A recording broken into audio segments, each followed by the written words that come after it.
My friends, listen carefully. What I am about to tell you may sound strange, even unbelievable, but I speak not from speculation. I speak from direct experience with the hidden forces that shape the human soul. For more than half a century, I have walked through the dark corridors of the unconscious mind. I have seen what lies beneath the surface of human thought, what stirs beneath our dreams, and what ancient truths whisper to us when reason grows silent. And today, I must tell you something that has haunted me for years. A pattern emerging from the depths of the collective psyche, a signal that something immense is rising into human awareness. The date is November 1st, 2025. This is not a prediction born of astrology or superstition.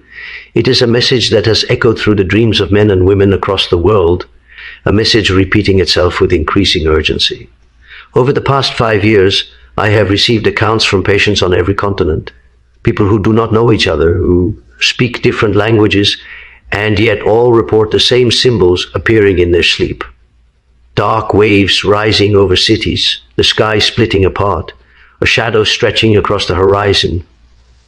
When such collective imagery appears spontaneously and simultaneously, it is not a coincidence. It is a sign. The unconscious is speaking. And on November 1st, 2025, it will speak louder than ever before. You must understand, I do not make such claims lightly. My name is Carl Jung, and my entire life has been devoted to understanding the depths of the human mind. I have spent countless years studying dreams, symbols, myths, and visions. I have worked with patients whose inner worlds reflected the great stories of humanity, the hero, the mother, the shadow, the divine child. I discovered that all people share a deeper layer of the psyche, a vast reservoir of images and memories I called the collective unconscious. It is the soil from which all human experience grows. Within this collective field live the archetypes, the timeless patterns that shape our thoughts, our fears, and our destinies. They are older than language, older than civilization itself. When an archetype awakens, it can move entire societies as if they were one being. And when many archetypes awaken together, the world enters a time of profound transformation or profound crisis. This is what I believe is happening now. But to understand this moment, you must first understand something that happened to me long ago. In 1913, I went through what I can only describe as a descent into the underworld of the mind. For 3 years, I experienced visions so vivid and powerful that I feared for my sanity. I saw floods of blood covering Europe. I saw cities burning and humanity tearing itself apart. And 1 year later, war came, the First World War, exactly as I had seen it. Those visions changed my life forever. I recorded them in a book that remained hidden for generations, the Red Book, because the knowledge within it was too overwhelming for most to face. Now, more than a century later, I feel that same current stirring again, stronger and closer than before. The same psychic tide that preceded great transformation in my time is rising once more, and at its center stands a single point, November 1st, 2025. Why this date? What makes it different from all others? I have spent years trying to answer that question. At first I thought it might be coincidence, but the deeper I looked, the more I realized that the outer world is aligning with the inner one in a way that defies rational explanation. 3 great events, symbolic and physical, are converging at once. The first is written in the heavens. On that day, the planets Mercury, Venus, Mars, Jupiter, and Saturn will form a rare alignment that ancient astronomers once called the cross of destiny. The last time such an arrangement appeared in the sky was around the birth of Christ. I do not speak of astrology as fortune-telling, but as the symbolic language of the universe. The cosmos expresses itself through patterns, and those patterns reflect movements within the collective soul. The heavens and the psyche mirror each other, not through cause and effect, but through meaning. The second event involves a newly discovered comet, catalogued as C2025 T1 Ton. Astronomers insist it is nothing unusual, yet its orbit, brightness, and timing defy known models. I have spoken with several scientific contacts who prefer to remain anonymous, and they all agree this object does not behave like an ordinary comet. To me, this is no surprise. In the ancient world, comets were seen not as harbingers of disaster, but as mirrors, outer manifestations of inner upheaval. They appeared when humanity stood on the threshold of transformation. The collective unconscious does not separate the psychological from the physical. It unites them in one living symbol. The third sign comes from our own star, the sun. Scientists have reported escalating solar activity unlike anything seen in generations. Their forecasts indicate that the peak of this cycle will occur precisely on November 1st. But what does this mean symbolically? In the language of the unconscious, the sun represents the light of consciousness, the rational mind, the source of human awareness. When the sun becomes unstable, when it erupts in violent storms of energy, it mirrors turbulence within the collective psyche itself. It is as though the inner fire of humanity, our shared consciousness, is flaring uncontrollably, burning away what can no longer remain hidden. These three events, the planetary cross, the comet, and the solar storm, are not separate accidents. They are reflections of a single underlying order, what I have long called synchronicity. This is the principle that connects inner and outer events through meaning rather than cause. It shows us that mind and matter are two sides of the same coin, woven together in ways our science has only begun to glimpse. On November 1st, 2025, that hidden connection will reveal itself more clearly than at any other time in our modern era. You may ask, what will happen to us? The truth is, I cannot say in material terms. It may not be a visible catastrophe or miracle. The true event may occur within, a shift in awareness so deep that it reshapes the course of human thought. These moments, when the boundary between consciousness and the unconscious grows thin, are both dangerous and full of promise. They can bring madness or enlightenment, destruction or renewal. The outcome depends on whether we are willing to face what arises within ourselves. Humanity is approaching a great mirror. Everything we have denied, our greed, our fear, our hunger for meaning, is reflected back at us. The collective unconscious does not speak in words. It speaks in symbols. And those symbols now burn brighter than ever. Dreams, art, music, and even global events are becoming saturated with the same message: awaken. See what is hidden. Integrate what you have long ignored. For if we refuse to listen, the unconscious will express itself through chaos until we do. So when November 1st, 2025 arrives, do not look only to the sky for answers. Look within. The heavens are merely the mirror of the human soul. The great alignment is not just among the planets, but within the psyche of every man and woman alive. The sun's storm will not only shake our technology, it will stir the very core of consciousness itself. And the comet, blazing briefly across the night, will remind us that even in darkness, there are messengers of light. I tell you this not to frighten, but to prepare you. A new era of consciousness is approaching, one that will demand courage, humility, and self-reflection. The collective unconscious has opened its gates once more. If we can meet what emerges with awareness instead of fear, humanity may yet enter a new stage of evolution, not of the body, but of the spirit. Let me try to explain what this truly means, not in the language of fear or prophecy, but in the language of understanding. For over a century, humanity has lived under the spell of reason. We have come to believe that logic and science alone could unlock the mysteries of life. We have worshipped progress, invention, technology as if they were divine powers. Our cities glow with electric light, our machines orbit the stars, and yet our souls grow dimmer. We have made the outer world brilliant, while the inner world remains forgotten. Everything that cannot be measured or touched, everything spiritual, intuitive, and mysterious, has been quietly cast aside. Modern mind calls it superstition, or delusion, or fantasy. But the human spirit cannot be reduced to equations. When something essential is denied, it does not die, it withdraws into the depths. There in the unconscious it waits.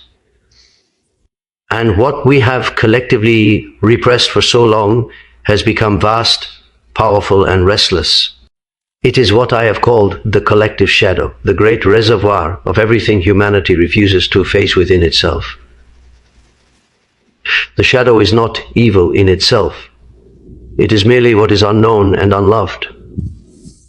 But when it is ignored for too long, it bursts forth in terrible ways. We have seen this again and again. The first great war that devoured a generation, the rise of totalitarian movements, the cruelty of ideology that promised order and delivered destruction. Each time, humanity believed it was acting rationally, yet beneath the surface it was the shadow that ruled. And now, once more, the same pattern is forming, though on a scale never before witnessed. The tension between the conscious and the unconscious has reached its breaking point. I call what is coming a global enantiodromia. It is an ancient Greek word used by Heraclitus, meaning the turning of a thing into its opposite. When any force in the psyche grows too extreme, it inevitably transforms into its contrary. This is a law of both nature and spirit. Our age has driven reason and materialism to their limits. We have exalted intellect and neglected soul. Therefore, the pendulum must swing back. The unconscious is preparing to react with equal power to restore a balance that consciousness has forgotten. This reversal, I believe, will begin around November 1st, 2025. On that day, an immense solar storm will strike Earth's magnetic field. The physical effects will be obvious. Satellites disrupted, power grids faltering, technology silenced. Yet the deeper consequences will not be physical but psychological. Humanity has bound its nervous system to machines. Our thoughts, emotions, and memories now flow through circuits and screens. When these break, it will feel as though part of our very mind has gone dark. And in that collective moment of disorientation, when the artificial lights go out, the inner world will rush in. During those 72 hours, people will begin to encounter phenomena that science cannot explain. Synchronicities, visions, sudden revelations. You may think of someone and they will call you. You may dream of an event before it happens. Symbols will appear in ordinary places, carrying meanings that pierce straight into the heart. These are not hallucinations, they are the language of the unconscious breaking through the cracks of our rational world. The barrier between waking and dreaming, between the personal and the collective, will grow thin. Some will experience this as wonder. Others will experience it as terror. For when the unconscious rises, it brings not only light, but also shadow. People will find themselves seized by overwhelming forces, archetypes that live deep within the psyche. Some will feel called to heroic action, believing they must save the world. Others will fall into rage or despair, projecting their inner darkness onto neighbors and nations. Still others will be overtaken by apocalyptic visions, convinced that the end of all things has arrived. These are forms of what I call archetypal possession, when an archetype, instead of serving as a symbolic image, takes full control of a person's consciousness. When this happens to millions at once, society itself becomes unstable. And so, during those 3 days, humanity will pass through a collective psychic crisis. It will not be the end of the world, but the end of a world, the end of the one-sided rational order we have built. Something new will be born from the chaos, though birth is never gentle. Why this time, some may ask? Why November 1st, 2025? The answer lies in the deeper rhythm of the cosmos. The ancients spoke of the precession of the equinoxes, a slow wobble of Earth's axis that causes the sun's position at the spring equinox to drift across the constellations. Each passage through a sign marks an age of roughly 2,000 years. For centuries, we have lived in the age of Pisces, symbolized by faith, sacrifice, and the duality of light and dark. But now we are entering the age of Aquarius, an age of revelation, of mind and energy, of collective transformation. November 1 marks the final threshold between these two vast epochs, the death of one world and the emergence of another. Such a transition is never peaceful. The conscious ego resists what threatens its control. It will cling to its illusions of order, even as they crumble. But this process cannot be halted. It is the individuation of the human species. The same journey every individual must take when they face their own unconscious, now happening on a global scale. Humanity is being compelled to integrate its shadow, to embrace what it has denied, and to rediscover the wholeness it has forgotten. What follows beyond that date remains uncertain. I have seen fragments, glimpses that disturb and fascinate in equal measure. The solar storm will be the first sign, a message from nature that the veil between worlds has thinned, but is only the beginning. In my research, I have encountered whispers from both science and the symbolic world pointing to a convergence of events. Among them is the asteroid known as 1999 Anis. It has been watched for decades, and on August 7, 2027, it will pass unnervingly close to our planet. Astronomers assure us there is no danger. Yet some of my contacts, men and women working in fields they cannot publicly discuss, speak of anomalies in its orbit, of influences our current physics cannot account for. They suggest that what happens on November 1st, 2025 may alter its trajectory forever. Whether or not that is true in a physical sense is less important than what it represents. In symbolic language, the asteroid is not merely a rock, but a messenger, an outer reflection of the inner condition of humanity. It mirrors our own confrontation with destruction and rebirth. It is the embodiment of everything we have repressed, now returning to meet us face to face. The danger is not only that it could strike the earth, but that it forces us to see the death we carry within us, the death of the old consciousness, the extinction of the world we have built upon denial. And yet, within that danger lies an opportunity. The purpose of enantiodromia is not punishment, but transformation. Collapse of what we know opens the possibility of what we have forgotten. As the light of our machines flickers and fails, the inner light, the ancient eternal light of the human spirit, has a chance to shine again. It will not be easy. The shadow must be faced, the illusions burned away. But if humanity endures the storm with awareness, something extraordinary may emerge. A consciousness no longer divided between matter and spirit, reason and mystery, but whole. This, then, is what I foresee. Not an apocalypse of fire, but an awakening of depth. The world as we know it must die, so that the soul of the world may live again. When the veil between consciousness and the unconscious begins to thin, we will see signs in both the heavens and the human mind. On November 1st, astronomers will quietly observe something they cannot explain, a small deviation in the orbit of the asteroid they have been watching. At first, it will seem like a minor computational error, but as data pours in, the realization will dawn that its path has truly shifted in ways unaccounted for by any known force. At that same time, communication systems will falter under the weight of the solar storm. Technology will fail, and humanity will begin to experience something far stranger, a wave of synchronistic events, as if the universe itself were reflecting the thoughts of the collective mind. Those who watch the skies will not say much, at least not openly, but within their hearts they will sense that this is not merely a cosmic coincidence. They will understand, perhaps for the first time, that there is a profound link between psyche and matter, that mind and cosmos not separate domains, but reflections of the same underlying reality. This will be the beginning of a new understanding, a realization that the old materialistic worldview, while useful, is incomplete. We are crossing the threshold into a realm where consciousness itself is part of the equation and where the universe responds to the state of the human soul. Naturally, many will ask, if this is true, why have we not been told? Why do those in power remain silent? The answer is twofold, political and psychological. Politically, those who govern and those who control scientific institutions fear the consequences of such revelations. They know that humanity's sense of stability is delicate.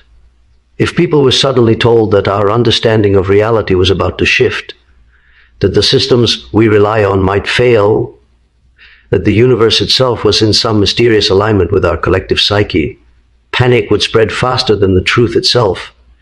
Civilization depends on shared illusions of control. To shatter those illusions abruptly would unleash chaos, riots, conflict, and the collapse of the institutions that keep order. And so they remain silent, conducting their analyses behind closed doors, creating contingency plans, and hoping to manage the coming transformation quietly. But there is a deeper reason for their silence, a psychological one. The ruling minds of our civilization are deeply identified with rationalism. They have built their identities, their careers, and their power on the conviction that the universe is an impersonal machine and that everything within it can eventually be explained by logic and measurement. To admit that there are forces beyond comprehension, that the psyche influences matter, that spirit and science are intertwined, would mean acknowledging the failure of the very worldview that defines them. It would mean facing their own fear of the irrational, the unknowable, the numinous, and for many, that confrontation would be unbearable. Denial becomes a form of protection, but only for a time. Sooner or later, what is denied gains enough strength to make itself seen, and that time, I believe, is near. What then are we to do? How can one prepare for such a change? The answer is not to be found in panic or survivalism, but in inner readiness. No bunker can shield a person from the transformation of consciousness. Stockpiles of food and fuel cannot defend the mind against the eruption of the unconscious. True preparation is spiritual and psychological. Each of us must begin the inner work, the work of individuation. This is the process by which one becomes whole, by confronting the hidden parts of the psyche and integrating them consciously. It begins with self-awareness, asking not who am I in the eyes of the world, but who am I beneath the masks I wear? Who am I when all roles fall away?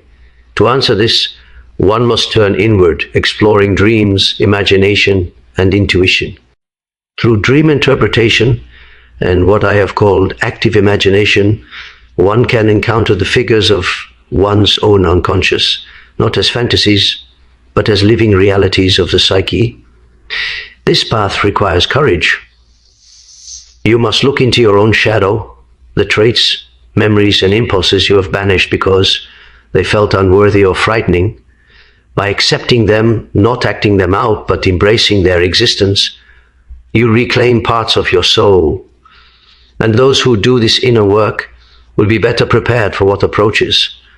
When the collective shadow rises, only those who have faced their personal one will be grounded. Alongside this, one must cultivate what I have described as the transcendent function, the capacity to hold opposites in tension without collapsing into either. The modern mind tends to divide reality into dualities, good versus evil, light versus dark, reason versus emotion. Yet the truth often lies in the living tension between these poles.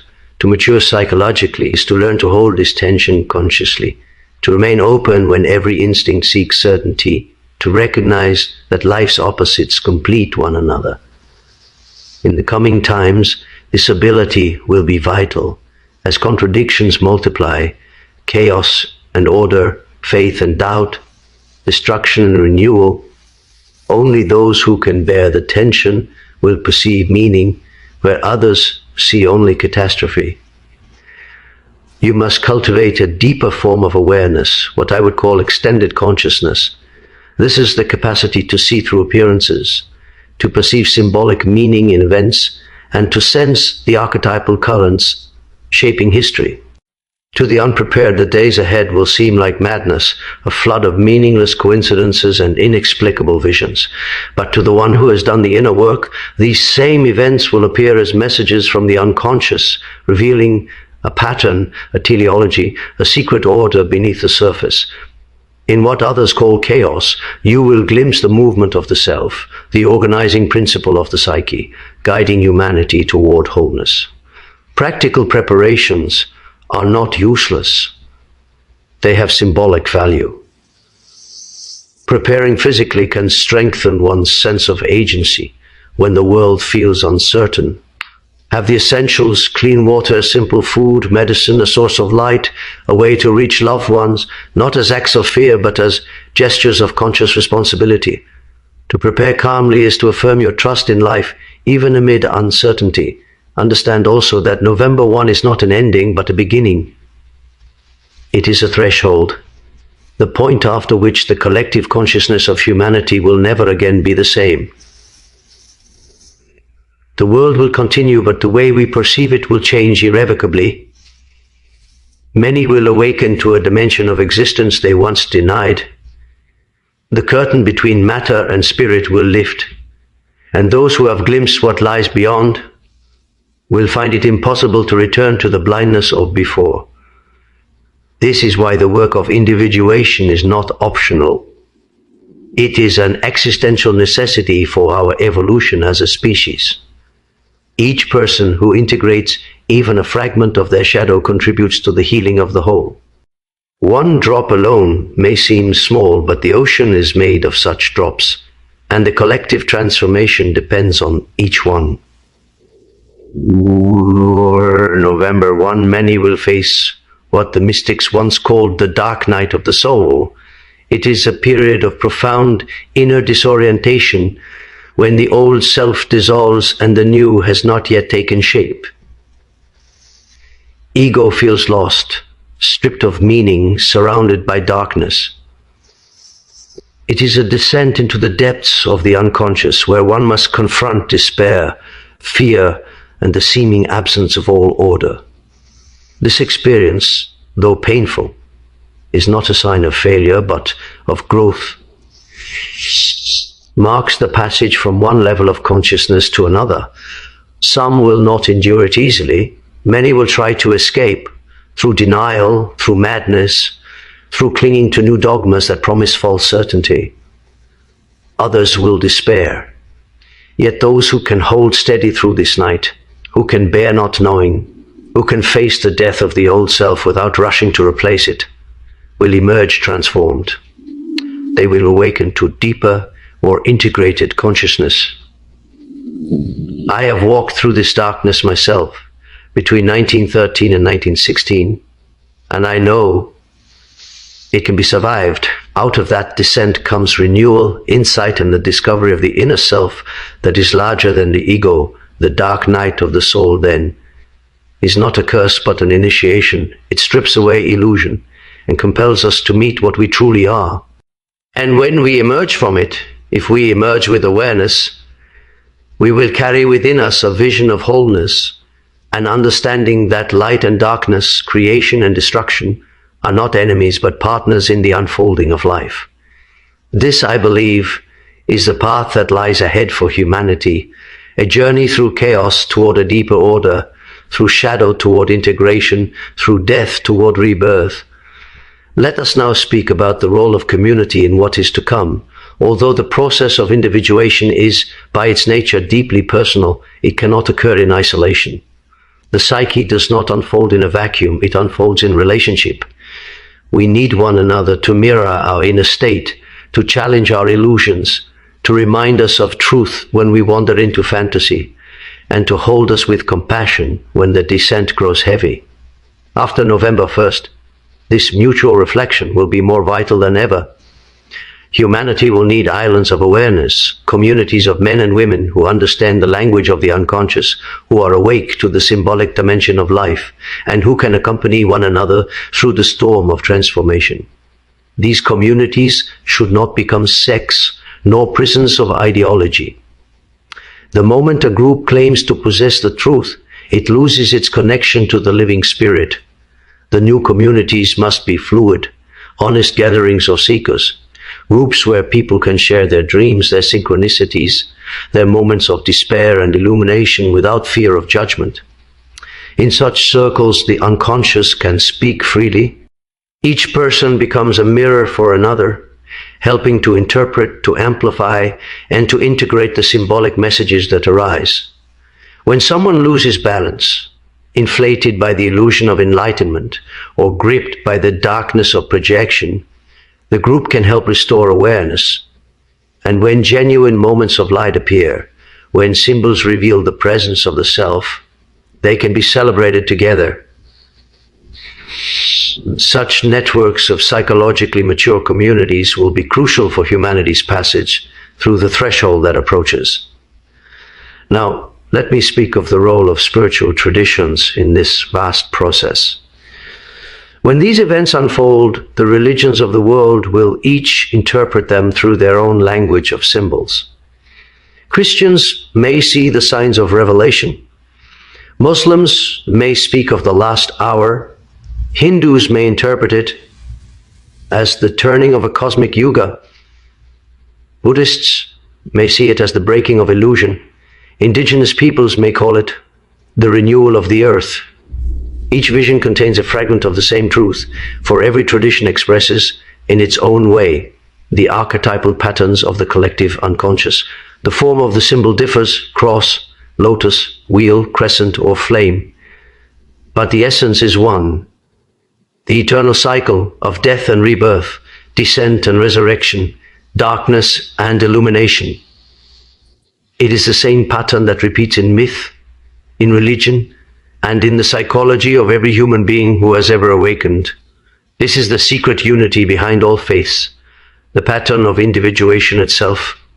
After November 1, when people begin to live this archetype directly, the arguments over which religion is true will begin to lose their meaning.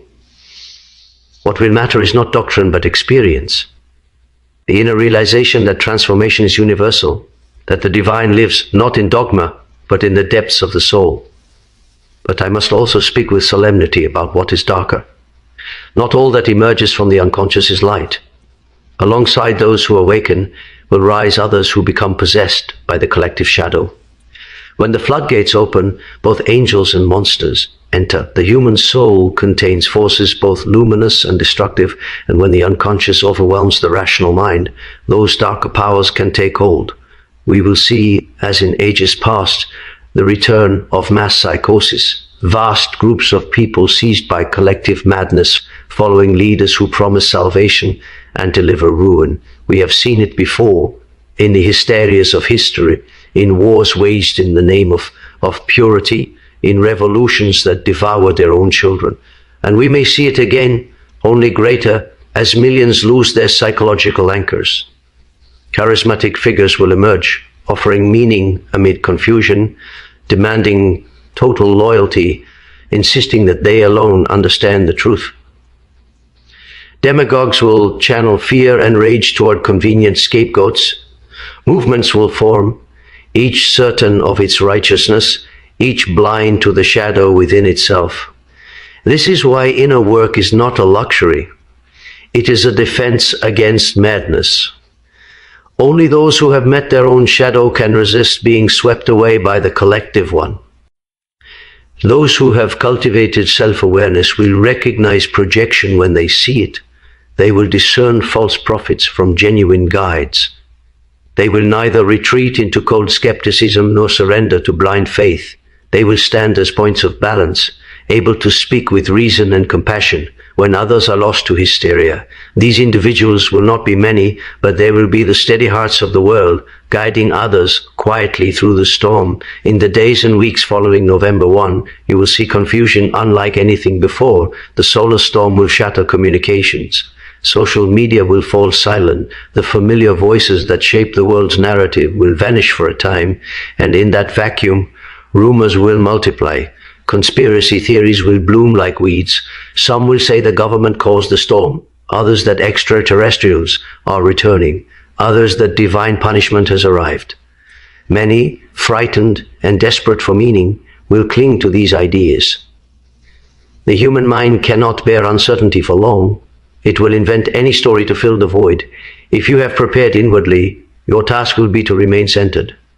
Do not retreat into denial, pretending nothing is happening, nor should you abandon reason in favor of wild fantasy. Hold the middle path, use logic, but do not close the door on mystery. Accept what is real, but do not be imprisoned by fear. Balance, discernment, and calm awareness will be your greatest protections. And by embodying them, you will help others do the same. Now, there is another matter, one of the most painful yet necessary, the collapse of the exaggerated ego. Our civilization trains people to identify with what they possess, what they achieve, and how others see them. The ego becomes swollen, inflated with its titles, its roles, its wealth, its opinions. It forgets the quiet voice of the self that exists beneath. When the external world trembles, when economies falter, technologies fail, and the social structures that sustain identity begin to crumble, such egos will feel themselves dying. They will experience the terror of emptiness. Some will resist with fury, clinging to fragments of the old order, or reinventing shallow identities to survive in the chaos. Others will use the collapse as a doorway to rediscover who they truly are. For those who have done the inner work, this ego death will be a sacred passage, the unveiling of the self beneath the mask. But it will not be easy. It will demand patience, compassion, and the gentle guidance of those who understand the psychological process. If you are called to help others, do so not with authority, but with humility. Lead by presence, not by power. Help others die to illusion, so they may be reborn to truth. Let us also speak of the children. They are closer to the unconscious than we are. Their minds are still open. Their boundaries fluid, their dreams alive. They will perceive the coming changes with a sensitivity that adults have long forgotten. They will dream vividly, see symbols clearly, and feel the pulse of the unseen world more strongly than we can. They will need our help, not the help of dismissal, nor the help of fear, but of understanding. If a child tells you of a vision, do not frighten them with prophecy, nor dismiss them as fanciful. Guide them to see meaning without terror. Teach them that imagination is not falsehood, but the soul speaking in symbols. The children who live through this transformation will not be like those before them. They will be the first generation to grow up knowing instinctively that the material and the spiritual are one. If we nurture them with wisdom, they may become healers of the new world. If we fail them, they may fall into confusion or retreat into the collective madness that grips the unprepared. Protecting their minds, helping them integrate their experiences may be the most sacred duty we have. Now we come to the final question, the one that will weigh most heavily on the human heart. Can any of this be stopped? My answer is no, but understand why. This is not a disaster imposed from outside, not a punishment, not a conspiracy. It is the natural unfolding of psychic law. What has been repressed must return. What has been exaggerated must find balance. The hyper-rational, materialistic age has reached its limit, and the unconscious seeks to restore wholeness. The events of November 1 are not an accident, but an expression of the same principle that governs the cycle of nature, the dying of one season, the birth of another. The collective psyche, like the earth itself, moves through phases of death and renewal. You cannot stop winter from coming, nor can you force spring to arrive early. You can only prepare, remain conscious, and move with the rhythm instead of against it. If we face this transition with awareness rather than fear, it may become not our downfall, but our awakening. We cannot stop what is coming, but we can influence how it unfolds. The current of change is too vast to resist, yet we can choose whether to move with it consciously or be swept away by it in confusion. We can meet it with awareness and humility or with denial and fear. That choice will determine whether this transition becomes an awakening or a catastrophe.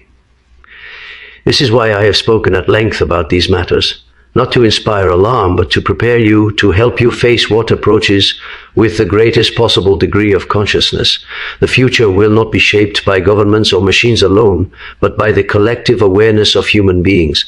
And every person who undertakes inner work, who brings even a small portion of unconscious material into the light of understanding, contributes to that awareness. Never underestimate the influence of one awakened soul. A handful of conscious individuals can, in times of great crisis, redirect the fate of an entire epoch.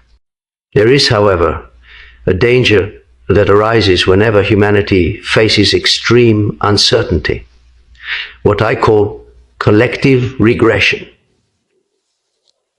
When the familiar order breaks down and people are confronted with the unknown, they instinctively revert to earlier stages of psychological development. We see this in individuals who, faced with fear, seek parental figures to tell them what to do. On a collective scale, the same pattern manifests as the return of tribalism, the splitting of humanity into hostile groups, each defining itself by opposition to the other. Reason gives way to emotion, understanding to blame, individuality to conformity. We will see this again after November 1. When anxiety spreads, many will seek strong leaders who promise safety. Societies will fracture into rival camps, each clinging to simple certainties. Us and them will replace we. Magical thinking will replace reason. Hysteria will replace discernment. You must resist this regression, even when it feels easier to follow the crowd. Preserve your independence of thought, even when your convictions are attacked. Continue to think clearly and compassionately, and even when others dehumanize those who differ from them, hold fast to your capacity to see their humanity. This is not easy. Regression is the mind's natural response to fear. Yet if we are to move upward rather than backward, if we are to evolve toward a higher consciousness rather than sink into chaos, we must face this impulse and master it. Remember, your own awareness, maintained in the midst of confusion, becomes a light for others. Single calm, conscious mind in a crowd of panic can restore order. The way one steady flame can light 1,000 candles in the dark. In my studies and my own inner visions, I have seen that even in the midst of destruction, there is meaning. The events that will begin on November 1 are not without purpose. Yes, there will be turmoil and pain, but also the possibility of rebirth. Humanity is entering what the alchemists once called nigredo, the blackening, the stage of decay and disintegration that precedes transformation. In alchemy, all that is false must be burned away before the true essence can emerge. The nigredo is the dark night of the world soul, but it is not the end. From the blackening comes the albedo, the whitening, the dawn of clarity and renewal, and finally comes the rubido, the reddening, the completion of the process, when the inner goal is born, when spirit and matter unite, and the self is realized. We are living through this alchemical process on a planetary scale. The decay you see around you, the collapse of systems, the confusion, the conflict, is not meaningless. It is the necessary breaking down of old forms.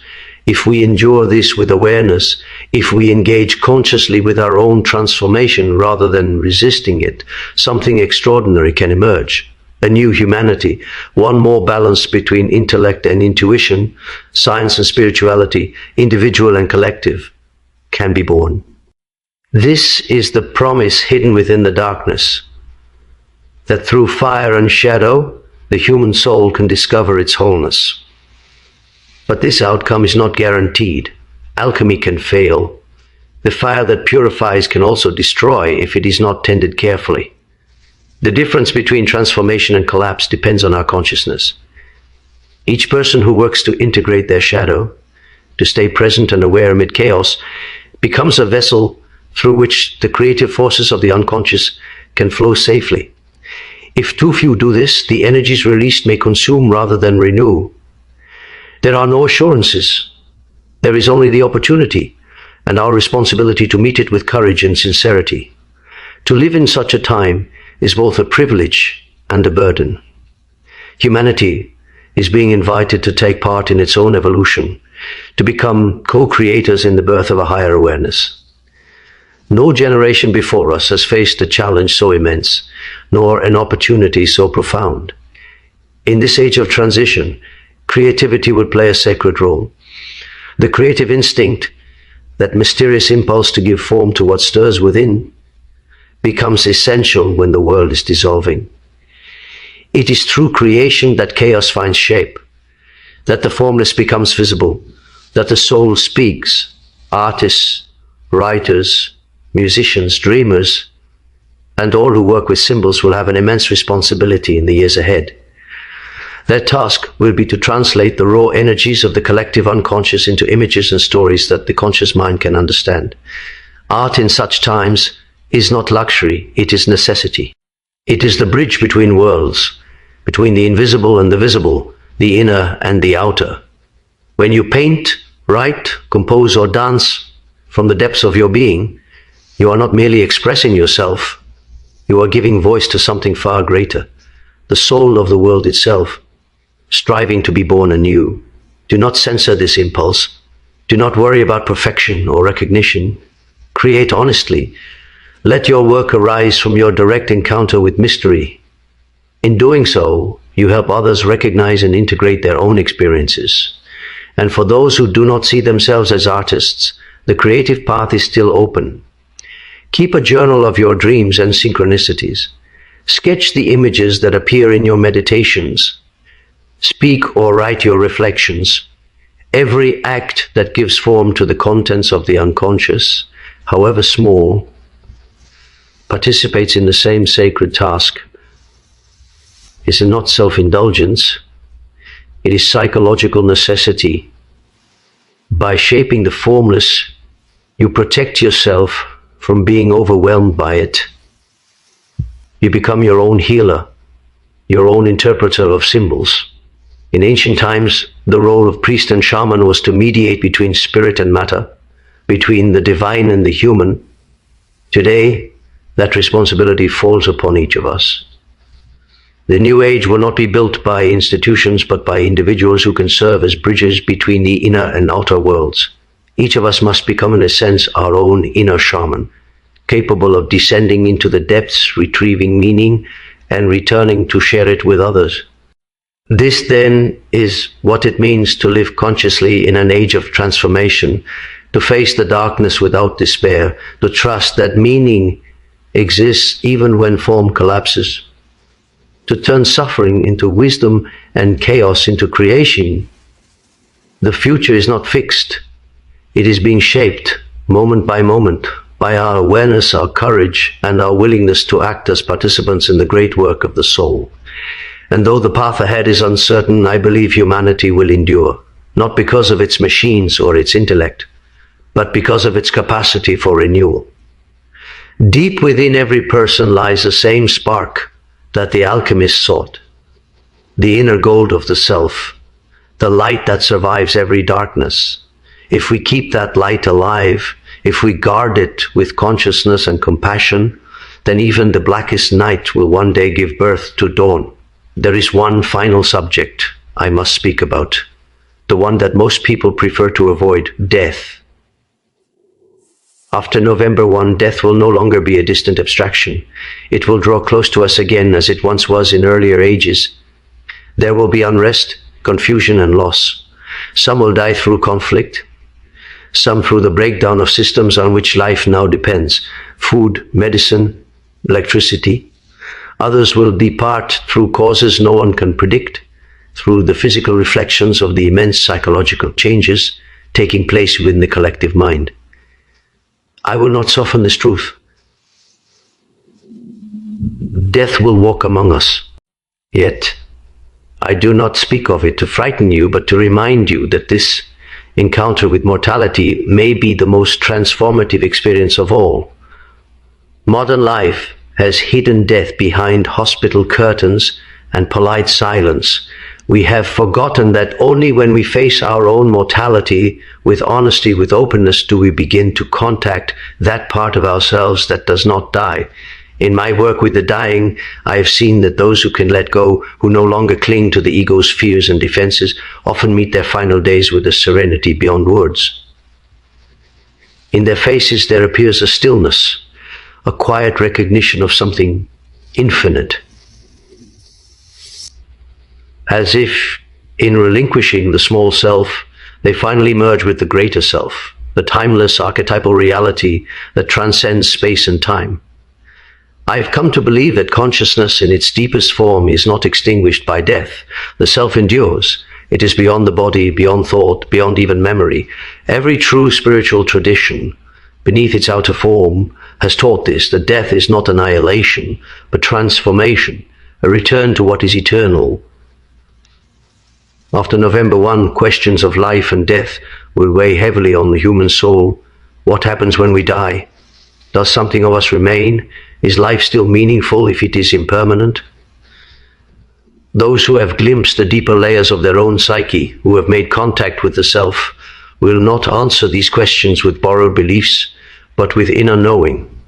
They will have touched, however briefly, that dimension of being which endures beyond all change, that quiet conviction that there is something in us greater than fear, greater than loss, will be a source of immense strength in the times ahead, from November 1st, 2025 to August 7th, 2027.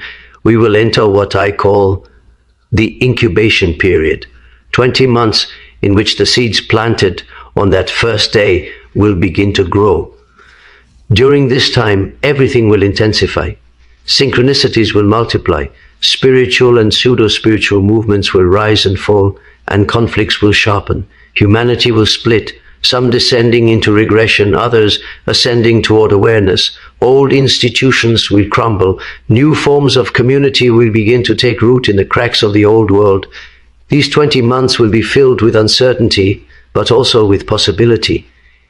In the midst of collapse, people will start forming small circles of intention, communities based not on fear, but on consciousness, sustainability, and reciprocity. New ideas about economy, education, and governance will begin to emerge, fragile at first, but alive with spirit. Education will no longer train only the intellect, but also the soul. Economics will no longer prize accumulation, but balance and care. Slowly, through trial and error, a new order will begin to form, one not imposed from above, but growing from within. Then, on August 7th, 2027, the process will reach its culmination. Whether or not the asteroid makes physical contact is less important than what it symbolizes, the ultimate confrontation between destruction and transformation. It will be the alchemical fire at its hottest, the moment when humanity must decide what kind of gold it will become, or whether it will turn to ash. Every boundary will be tested. Only at the edge of extinction do we truly understand what it means to live. I cannot promise how it will end. I can only hope and trust that enough people will have done the inner work, will have faced their own shadows, will have awakened the self within to tilt the balance toward creation rather than ruin. The unconscious, though vast and mysterious, is not blind. It has a purpose, a wisdom of its own. And if we can trust that wisdom without surrendering our reason, if we can move through the darkness with awareness, compassion, and courage, then even the greatest crisis can serve the unfolding of consciousness. And should we succeed, should we pass through the fire with understanding, what might the world look like after? I cannot give you details, only a vision, a humanity reconciled with itself. A world where science and spirituality are no longer enemies, but partners in the same search for truth. A society that cooperates with nature instead of exploiting it, that values inner richness over material excess. Communities that honor both individuality and unity, where education cultivates the whole human being, body, mind, soul, and spirit. I see a humanity that has integrated the unconscious into everyday life, where dreams are respected as guidance, where rites of passage are celebrated, where shadow work is considered courage, not shame. A world where synchronicity is not dismissed as coincidence, but recognized as the secret dialogue between psyche and cosmos. A world in which individuation, the lifelong process of becoming whole, is understood as the true purpose of existence. That is the potential I see. It is not a prophecy, but a possibility, a vision of what we might become if we face the coming transformation, not with fear, but with awareness. And now, as I end this message, I ask only this: stay awake. Do not surrender your mind to despair or denial. Nurture your inner light and help others keep theirs alive. If even a few among us can remain conscious through the coming storm, humanity will endure and perhaps finally awaken. You found meaning in these reflections if they stirred something deep within you, a sense that this time we live in is not the end but the beginning. Then stay with us, subscribe, share, and help others awaken too. What we are facing is not a story of destruction, but of transformation. Together, through awareness and compassion, we can guide this turning of the world toward its higher destiny.